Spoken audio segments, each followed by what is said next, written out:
The door that leads to nowhere. Trigger warnings for this are body horror, death, murder, disappearances, hell in the afterlife, nature and outdoors, strange and unexplained, suspense and thrillers, dead people, gore, mystery, suspense, unexplainable. By Hiss Free. When people come across something unexplainable, they try to find rational reasoning behind it. I mean, it's only natural, right? Well, sometimes things are better left unexplained. I learned this the hard way. It was a cool Thursday afternoon. I had just gotten off of work and wanted to take a stroll to clear my head. I find it therapeutic. Temperatures weren't too cool, but it was cool enough that you'd want to wear a thin jacket. Typical fall weather. As I walked, I felt the wind breeze through my hair as it whistled through my ear. I usually walk along through my small neighborhood on the sidewalk, but I saw a rather large wooded area and decided to walk into it, thinking that a change of scenery would be nice. As I wandered into the woods, I heard the crunching of leaves beneath my feet. The further I walked into the woods, the more trees I began seeing around me. I told myself that it was probably best if I didn't stroll too far so I wouldn't have a hard time finding my way back. As I continued walking at a steady pace, I noticed a small dirt trail. Not thinking too much about it, I followed it. It led me to a cove of some sort, with enough trees surrounding it that it formed a pretty big circle.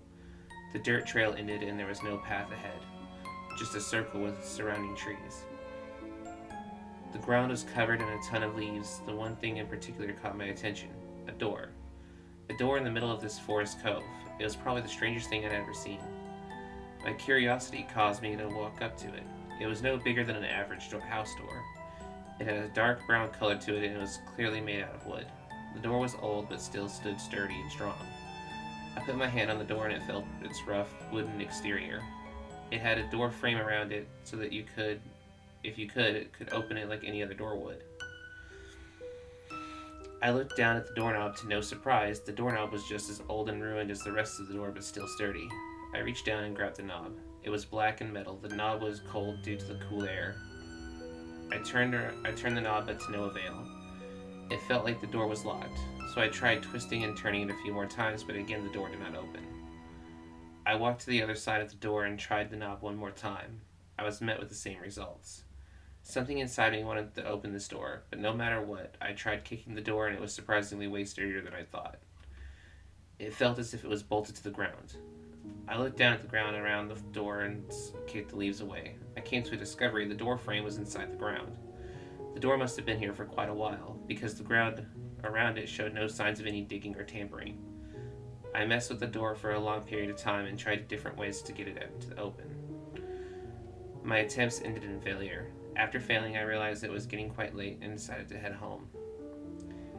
At my house, I made a small dinner and turned on the TV and flipping through multiple channels. One channel caught my eye, the news channel. Why not? I thought. I kept to the news channel and started eating. It had been reporting a murder that had happened recently. Apparently, the victim was a 24-year-old man, blonde hair, and was in a wheelchair. He had been shot in the head by some people who were robbing a store nearby. Gruesome stuff, I said to myself. I finished up my dinner, brushed my teeth, and went to bed. The next day, like any other weekday, I went to work at a small-town retail store. It wasn't your ideal job, but it worked. It put food on the table and paid the bills. That's all I really needed. After working a long, tiresome shift, I clocked out and went on another walk. I found myself walking toward the same forest I went to yesterday, but somehow I didn't realize it. Eventually, I ended up at the entrance to the woods. It took a deep breath and entered. Seeking out the dirt trail was quite a challenge, since I didn't remember exactly where it was. After a short period, I finally found it. I followed the trail and reached the strange cove. What I saw before me was the worn-out wooden door. I ran up to it and immediately tried the doorknob. It was still locked. I was frustrated, because I really wanted to open this door. It was almost a need to me. I began pacing back and forth in front of the door, thinking of the many ways I could get it open. As I continued the pacing, I noticed a slight elevation in the ground in the front of the door. I looked down and kicked the leaves out of the way, and what was revealed was a strange, dirted welcome mat. I hadn't noticed it before. What was read on the mat was, "Lift me." I picked up the mat. Under it was several dead bugs. I instantly threw the mat and took a big step back. What the hell? I looked down and saw a key in the middle of all the disgusting dead creatures. It was broken into 2 pieces. I picked them up and inspected them. The pieces were rusted. There was no way I could glue these 2 together. I took the end of the key and put it into the lock on the door, but it wasn't long enough. I had to have the whole key. I looked up and saw the sun setting and the sky getting dark. I stuffed the broken key into my pocket and turned back to head home. Today was Saturday. I had the weekends off, so the whole day free. I made up my mind about find a way to get the key fixed somehow. There was an old antique shop in town and they would fix old things that were broken if you brought it in. I decided to try my luck with that. I parked right in front of the shop and there was a small store to the right between the 2 stores. I exited my vehicle and went into the shop. I looked around and saw a variety of items around me. Everything ranging from house decor, musical instruments, paintings, and mirrors. I looked forward to finding an old man sitting on the counter and he seemed really old, like he had that grumpy look. He had a messy white beard and a few hairs that he had on his head were white as well. He was reading the newspaper and he didn't really notice me at first. Excuse me, sir. I waved at him. He looked at me. I looked into his eyes. His left eye was cloudy and his right eye was a blue color. I'm wondering if you could get this fixed for me. For some odd reason, I was intimidated by him. I showed him the broken key. You want me to fix the key for you? His voice was deep and raspy, his teeth were yellow and rotten, some were even missing. Yes please, I answered, and he handed his hand out. The hand was withered and very wrinkly, almost like a skeleton's hand. I dropped the key pieces into his hand. It'll be a while. No problem. The old man grabbed his cane and slowly walked back to the door and led to the back of the building. I waited around the store for what seemed like half an hour. The old man came out and I walked up to him. He reached out with the key in his hand. I took it. The key was whole again. The thought still felt a bit rough. It would seem like it would work. I paid for him for his work. May I ask you what you're doing with an old broken key like that? I looked at him. Just found this old house and hoped the key would work. I'm curious to see what's inside. Curiosity killed the cat. And then he laughed in his rotten mouth. I nervously giggled and thanked him and sprinted out of the store to my car and got in and drove the forest. I arrived back at the spot where the door was and walked up to it, faced it. I tried the doorknob just to see if anyone may have gotten to it open. My curiosity was soon answered with a locked door. Figures, I said to myself and looked down at the lock and took my key out of my pocket. I slowly inserted the key into the lock and turned. The lock turned with the key. I put my hand to the doorknob and twisted it. The time it twisted all the way, and then I pushed the door forward and it opened. I could hear a creaking noise and it slowly opened. What I saw was just on the other side of the door and nothing special happened. I stepped through the door frame and closed it behind me. I looked around. The air began getting colder. The wind whistling louder. Fog began to appear around me. What was happening? I didn't understand. Then I saw something, or someone, who crept out of the fog. It was a man in a wheelchair. Excuse me, who are you? What's going on? I asked, and I met with silence. The man came closer and closer and closer to me. The closer he got, the better I could see him. He had blonde hair, his face covered in red. There was a hole in the middle of his head. It occurred to me that I had been looking at was a dead man. The same man I saw on the news the other day. Let us out.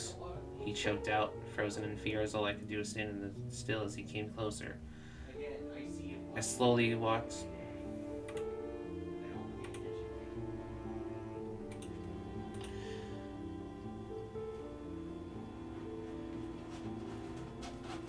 All I could do was stand as he came even closer.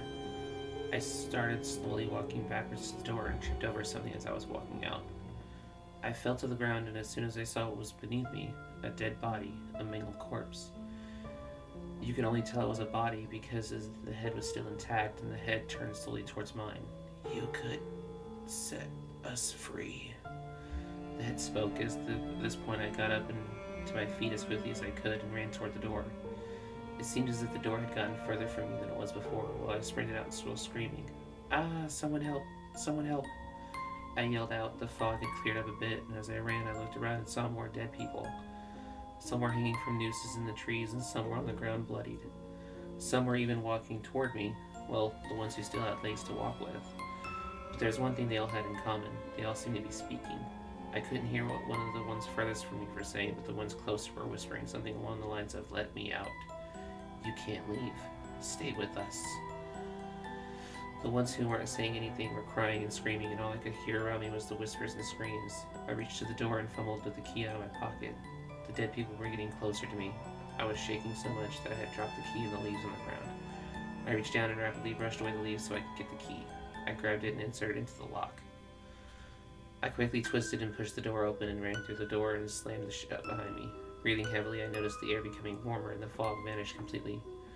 I ran away from the door and started yelling, "Help! Somebody, please!" All I did was yell, and no further I ran from the forest cove.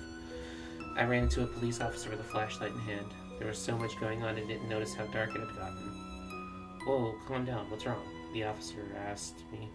I was panting. "Please, you have to come with me. There's dead people." I yelled frantically, "Listen, calm down. I'm here because we've been getting calls about screaming going on in the forest." "Was that all you?" No, not just me. There's people that need help. You gotta help them." I pleaded desperately. "Alright, bring me to them. I'll get help right away." They led the officer back to the cove, but what I stumbled upon shocked me. The door wasn't there. It had completely vanished. "What am I looking for? Wait, it's not here." "What? It was just here," I yelled. What was?" The officer looked at me very confused. I looked down and sighed. "Nothing. Must have been my imagination." I was defeated. "Are you sure you're alright?" The officer asked me, pointing to his head. "Yeah, I'm fine. I'm not crazy." "Well, I'm gonna stick around and look for a bit to make sure. You head on home, alright? Go get some sleep." "Yeah, I'll do that." I walked out of the cove and made my way out of the forest. Every day since then, all I could think about was that incident. What was that? Was it all just a dream? I knew none of my questions would ever be answered. No one would ever believe me either. If I tried telling anybody, they'd definitely think I'm crazy. The door may have disappeared, but that key remains. Why? Don't ask me. I don't have a clue.